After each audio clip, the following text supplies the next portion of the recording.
धरेंगे करिखंडा ने इनका कह रहा है कई चाची नहीं कह रहा करेंगे उन्होंने कहा कि से नहीं करो कर जो अकबर विमलियत से सिद्धांत जो किया त्यारत पूछो मुंडाया और अकबर कथा कहो कर दाया।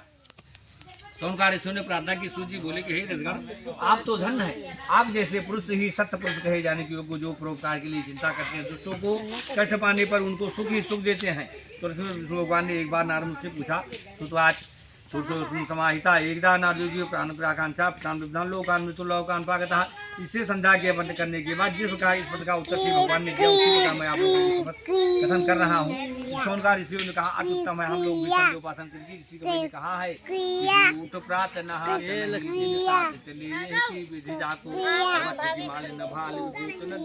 सूर्य ने ऋषियों से कहा जल्दी होकर के मेरी बात सुनो। कैसा दे सब सारे संबंधिता है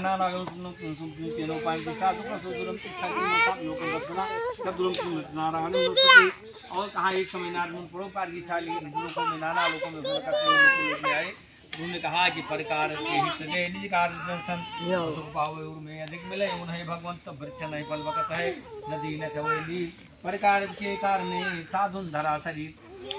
मृत्यु लोक में नारद ने देखा कि जितने मनुष्य हैं सबके सब अनेक प्रकार से दुष्ट हो रहे हैं और नाना प्रकार की योनियों में भांत भांत की योनियों में जन्म लेकर के अपने अपने पाप कर्मों को भोग रहे हैं। तो आज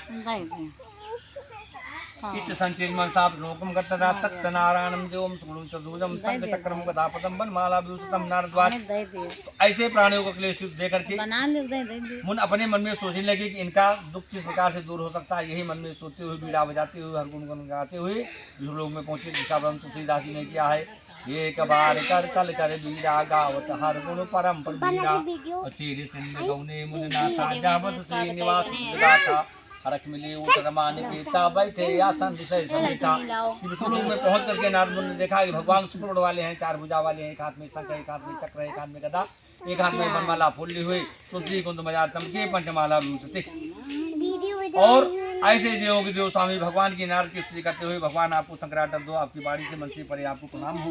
आपके अनेक रूप अनेक शक्ति अनंत है, आप आत्म अंतरहित है, आप निर्गुण है, तीन गुण है रज तम सम। ये तीनों गुण आत्मा को संपूर्ण करने वाले भक्तों अपने भक्तों का क्लेश दूर करने वाले हैं। तो गुरु कहा कि जय दुष्टकारी भव भयहारी जय करियादि अनंता जय असुर विनाशक धर्म प्रकाशक गाँव ही वेद अनंता जय जन्मरंजन पाप प्रबंधन सुखारी मुंसंता दुखभारी मुक्त करो भगवंता की प्रकार। नारद जी के मुखार भगवान ने नारद से कहा कि हे नारद आपका आगमन वैकुंठ लोक में किस लिए हुआ है, आप क्या चाहते हैं।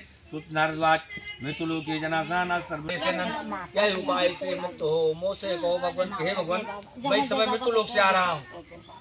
वहाँ जितने मनुष्य सबके सब अनेक प्रकार से क्लेशित दुख हो रहे हैं, नाना प्रकार के जन्म लेकर के अपने अपने पाप कर्मों को भोग रहे हैं। तो प्रभु ने कहा है भाई का लिखा कि मर की यही भांति अपर कथा कैसे कही जाती यही कल काल कठिन उगारी पाप परायण सब नर नारी की भगवान वही आप ऐसा उपाय बताइए कि उन प्राणियों का दुख दूर हो जाए। यदि आप उस पर रखते हैं तो कहिए मैं सुनता हूँ। उन्होंने कहा